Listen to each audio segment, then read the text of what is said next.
आप सबको मेरा नमस्कार। एक अत्यंत गंभीर और लोगों से संबंधित मुद्दे पर आज आपके सामने हूं। थोड़ा सा पेचीदा है, थोड़ा सा टेक्निकल है।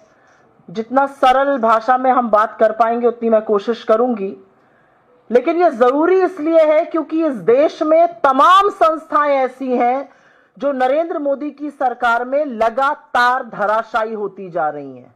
जिन संस्थाओं का काम आम निवेशकों को, आम नागरिक को, आम लोगों को सुरक्षित करना, उनको संरक्षित करना है, वो संस्थाएं धराशायी हो चुकी हैं। और इसमें सबसे आगे अगर किसी संस्था का नाम है तो वो सेबी है, इस देश का मार्केट का रेगुलेटर।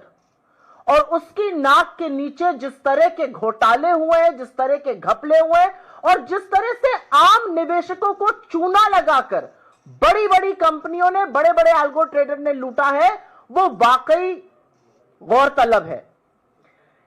इसी श्रृंखला में आज बात करेंगे हम एक अल्गो ट्रेड ऑपरेटर जेन स्ट्रीट की।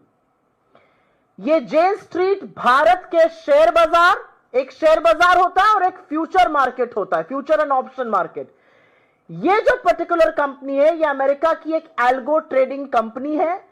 ये भारत के डायरेक्ट इक्विटी मार्केट मतलब शेयर बाजार और डेरिवेटिव मार्केट में एक साथ ऑपरेट कर रही थी, सिस्टम को रिग कर रही थी, जबरदस्त मुनाफा कमा रही थी। और यह मुनाफा पूरा पूरा अवैध था, जो सेबी का ऑर्डर खुद कहता है।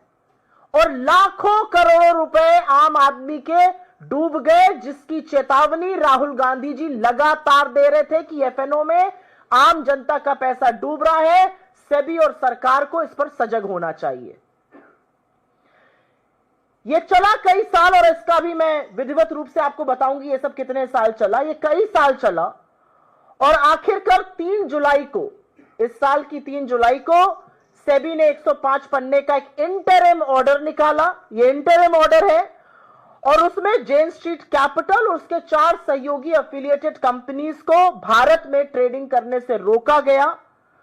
और उसके 4000, ये वाला फिगर जरूर याद रखिएगा, उसके 4844 करोड़ रुपए जब्त कर लिए गए। ये जो 105 पन्ने का ऑर्डर है, ये 2023 जनवरी से लेकर 2025 मार्च की अवधि के दौरान 18 ट्रेडिंग सेशंस की विवेचना करके उसको देखकर यह ऑर्डर इशू किया गया। ओनली 18 ट्रेडिंग डेज, ये मैं दोबारा से रिपीट करूंगी। और इस ऑर्डर में उस कंपनी को, उसके एफिलिएट जेन स्ट्रीट की कंपनी को बैन किया गया और 4800 करोड़ रुपए जब्त किए गए हैं। लेकिन जेन स्ट्रीट ने 4800 करोड़ रुपए अवैध मुनाफे में नहीं कमाए थे। जेन स्ट्रीट ने अवैध मुनाफे में 44,000 करोड़ रुपए कमाए हैं।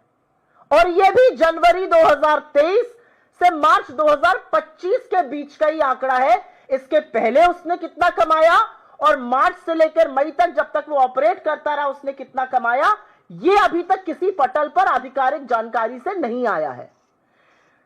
कमाया सामने वाले ने 44,000 करोड़ रुपए मुनाफा, शुद्ध मुनाफा, जो कि अवैध था, गैर कानूनी था, जिसको रिपैट्रिएट किया अमेरिका। और जब्त हुआ है 4800 करोड़, उसका 1/10वां हिस्सा भी नहीं।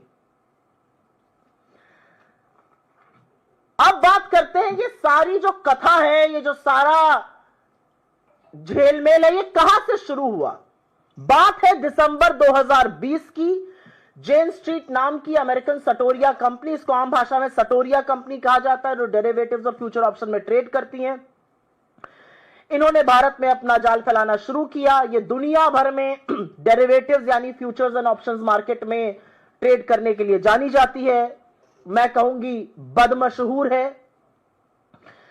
इन्होंने भारत आकर 2 कंपनियां बनाई, जेएसआई इन्वेस्टमेंट प्राइवेट लिमिटेड और जेएसआई 2 इन्वेस्टमेंट प्राइवेट लिमिटेड। इसके अलावा हांगकांग और सिंगापुर के 2 एफपीआई फॉरेन पोर्टफोलियो इन्वेस्टर्स को भी भारत के शेयर बाजार में घुसाया और उसके बाद सट्टे का खेल शुरू किया।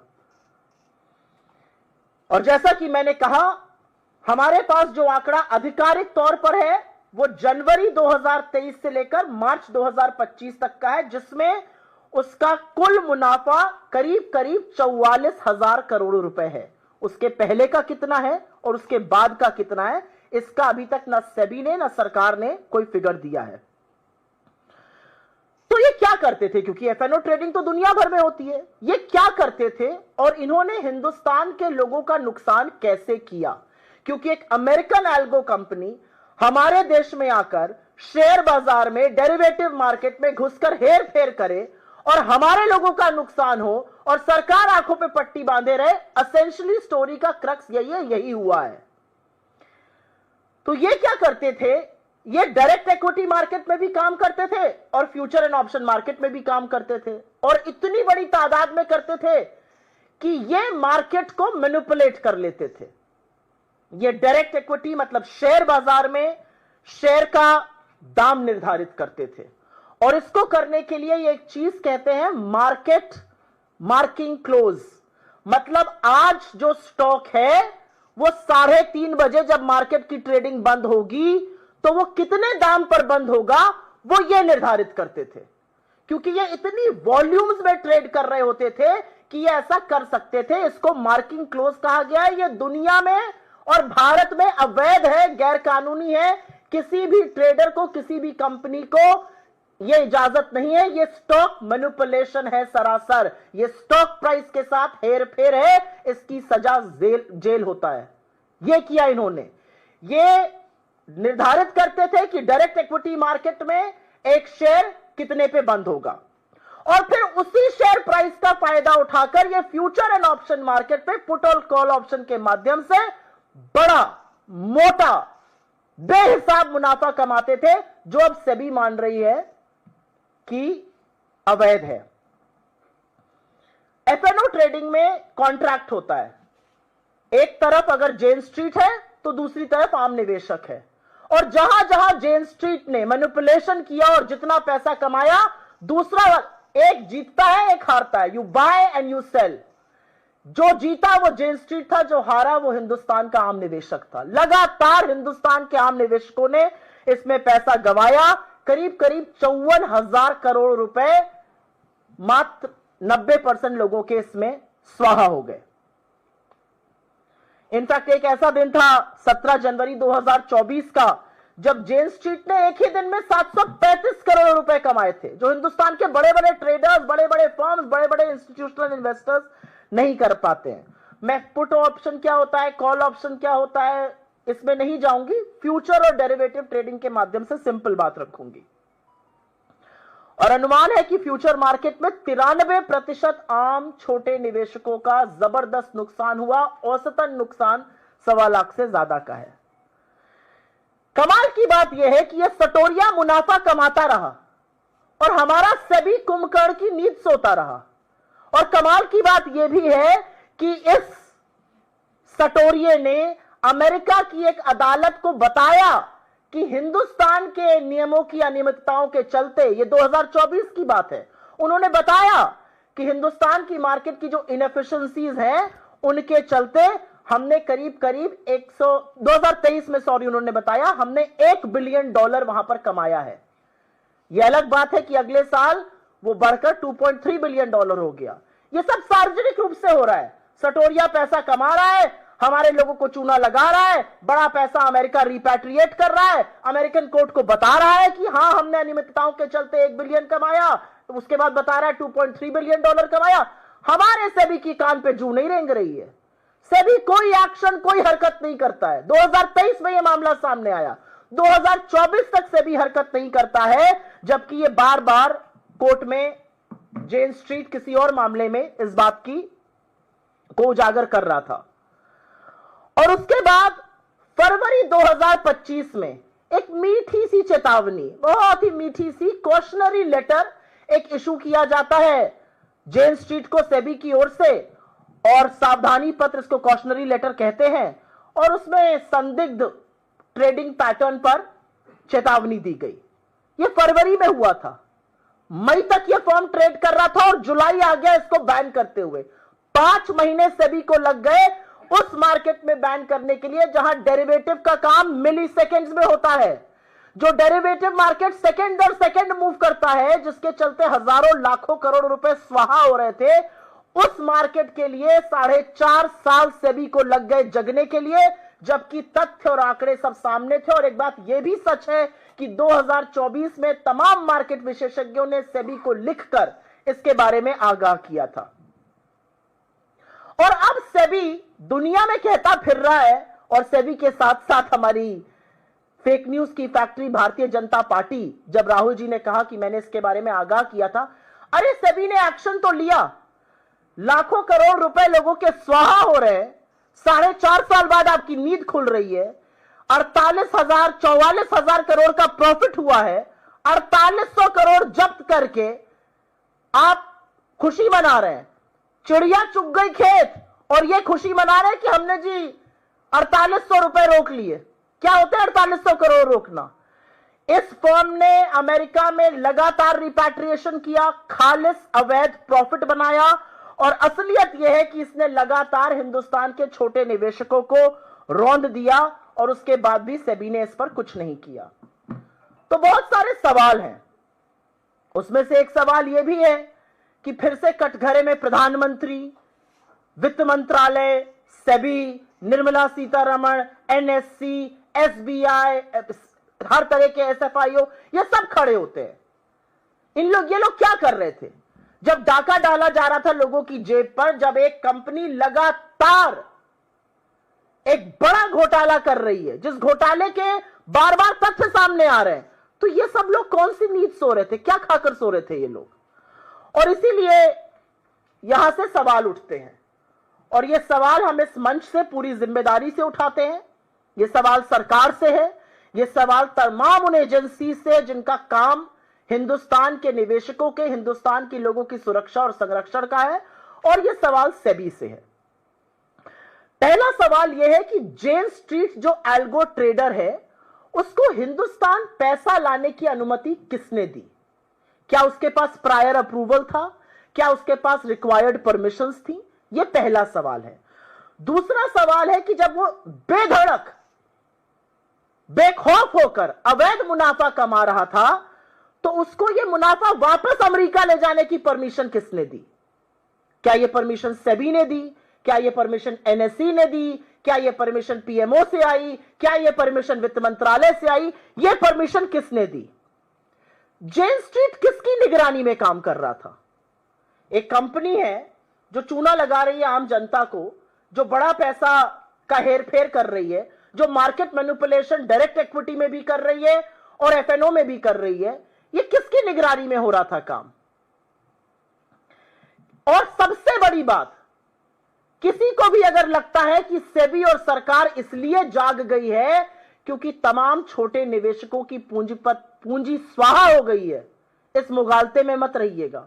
वो इसलिए जागे हैं क्योंकि इतना पैसा रिपैट्रिएट किया इस जेन स्ट्रीट ने कि हिंदुस्तान के जो एफआईआई आउटफ्लो नंबर्स होते हैं, फॉरेन इंस्टीट्यूशनल इन्वेस्टर ने कितना पैसा यहां से बाहर खींचा, उसकी पिक्चर इतनी बिगड़ गई कि सरकार को जागना पड़ा। किसी आम निवेशक के सुरक्षा के लिए सरकार नहीं जागी है। अब एक और सवाल है, सेबी ने स्वीकारा है कि ये जो पैसा है ये अवैध मुनाफा है, तो आप किस बात की खुशी मना रहे हैं? आप तो 4800 करोड़ का ये अवैध मुनाफा जब्त कर पाए। जो 44,000 करोड़ का अवैध मुनाफा भेज दिया गया इस देश के बाहर, उसका क्या होगा? सेबी को इतने साल क्यों लग गए जगने के लिए? सेबी को 5 महीने क्यों लग गए कॉशनरी लेटर के बाद बैन करने के लिए? इतनी सारी चेतावनी थी, अमेरिकन कोर्ट से चेतावनी थी, बाजार के विशेषज्ञों से चेतावनी थी, 2023 से चेतावनी थी। सेबी ने एक्शन क्यों नहीं लिया? छोटे निवेशकों के ठगने का इंतजार क्यों करते रहे? एक और सवाल है, एक एजेंसी है ना ईडी, विपक्ष का नाम लीजिए, दौड़ी दौड़ी चली आएगी, कोई काम नहीं है। ED, CBI, income tax, FIO, NSC, SEBI, क्या कर रहे थे ये सब? ये कौन सी मिली भगत है? ये सब लोग क्या कर रहे थे? ये क्यों नहीं जाग रहे थे? ये निवेशकों के पैसे के बारे में क्यों नहीं सोच रहे थे? एक एजेंसी बेधड़क, बेखौफ होकर नाजायज पैसा कमा रही है, उस नाजायज पैसे को हिंदुस्तान से निकालकर अपने देश भेज रही है और हमारी किसी एजेंसी को भनक ही नहीं पड़ रही है।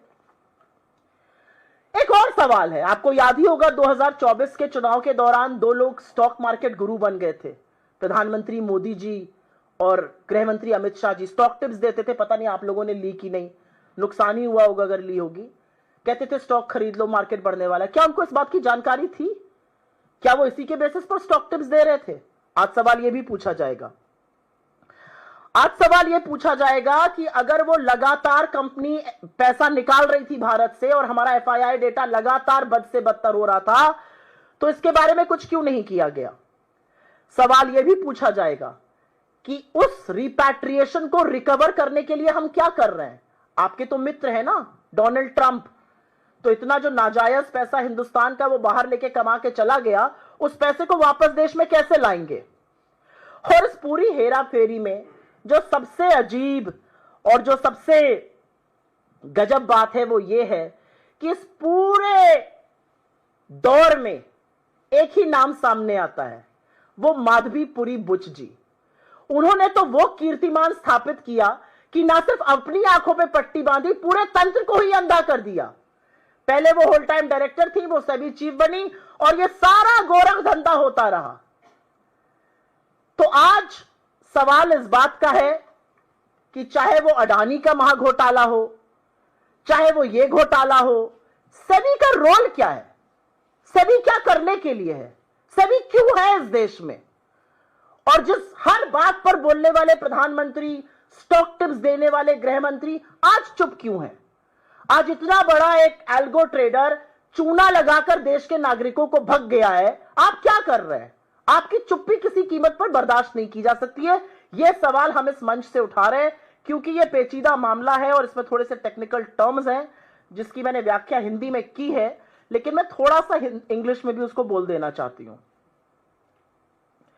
We are today talking about Jane Street, an algo trading firm from the United States, which made massive illegal profits in India, repatriated that money to the United States, and at the receiving end were thousands and lakhs of India's small investors.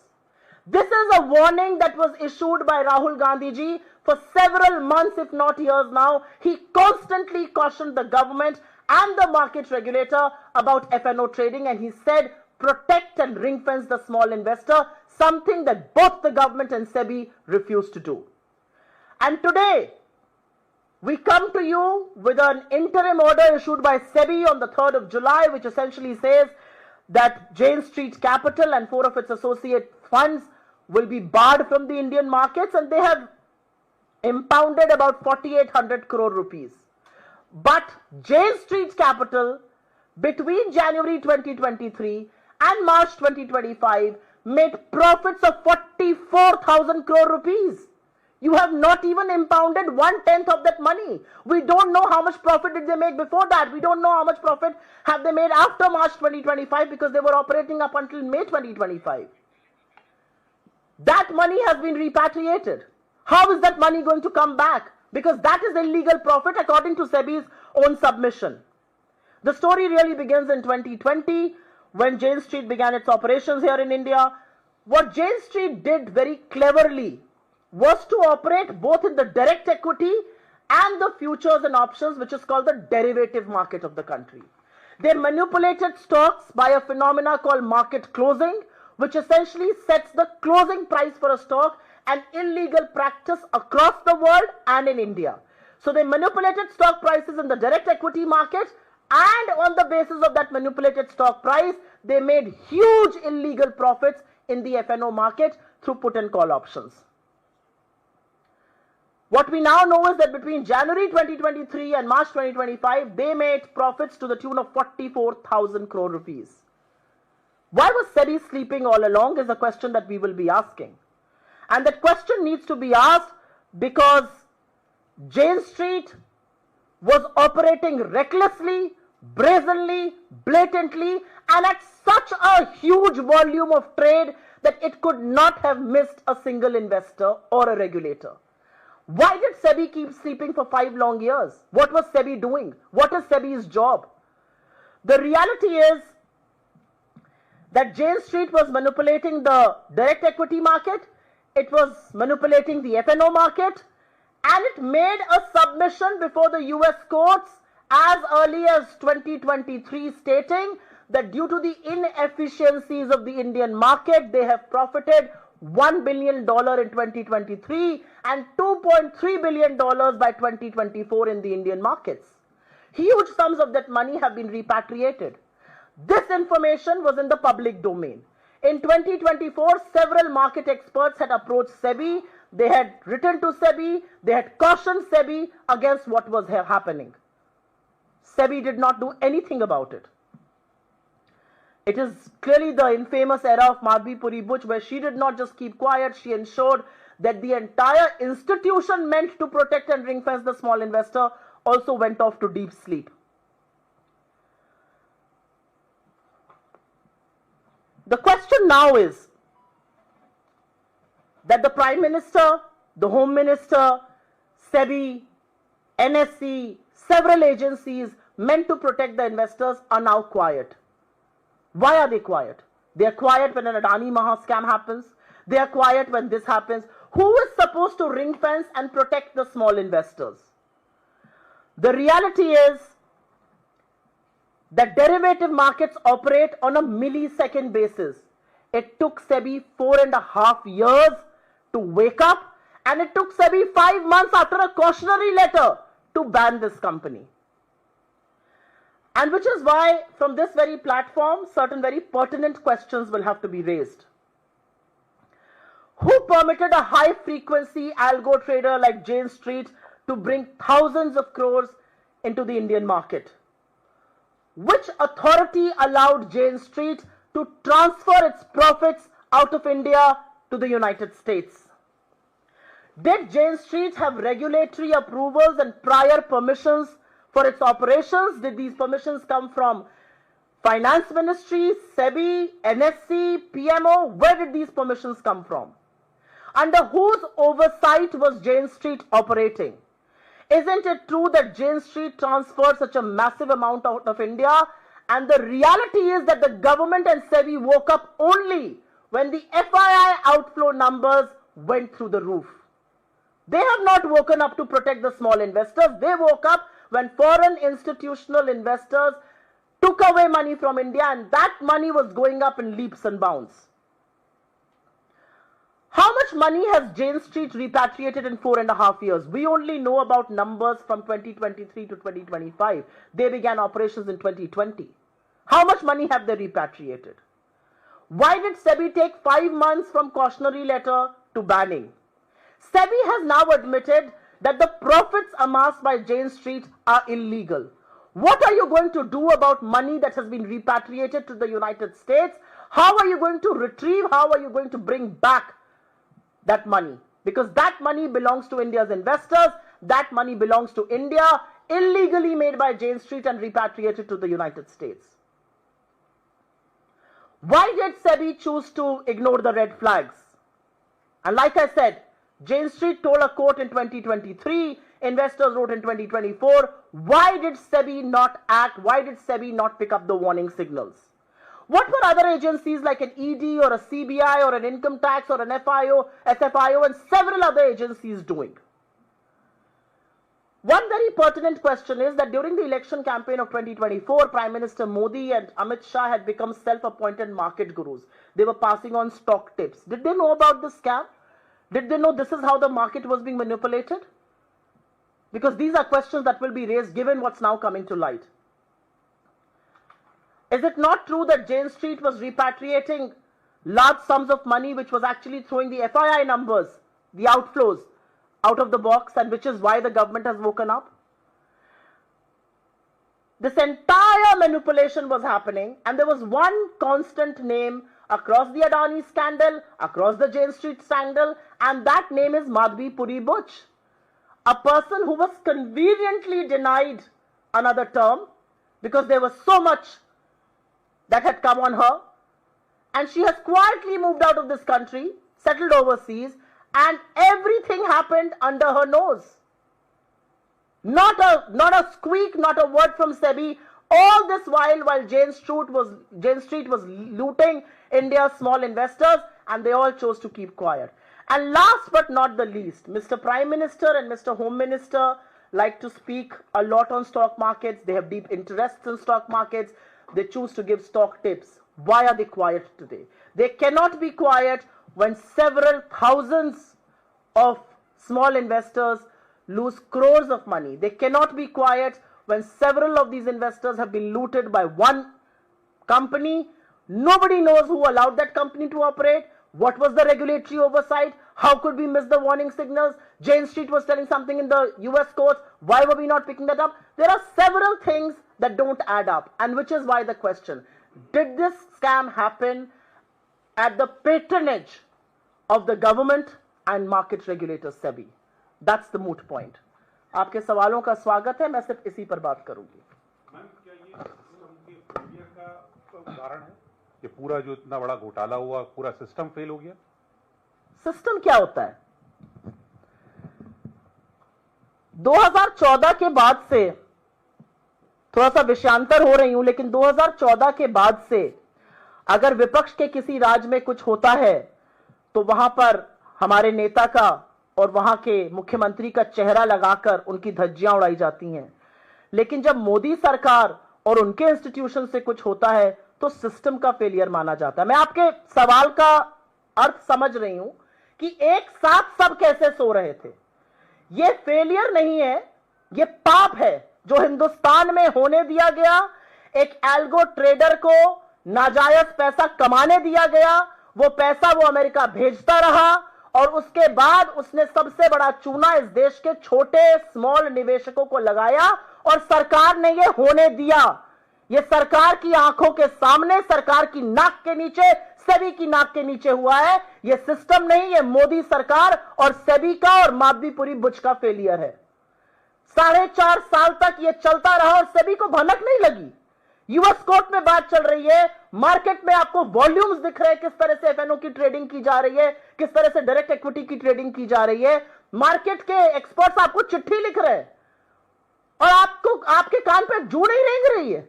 यह system का नहीं, यह पाप सरकार ने, सेबी ने मिलकर किया है। जेन स्ट्रीट को मुनाफा अवैध रूप से कमाने दिया गया और हिंदुस्तान के निवेशकों को लुटने दिया गया।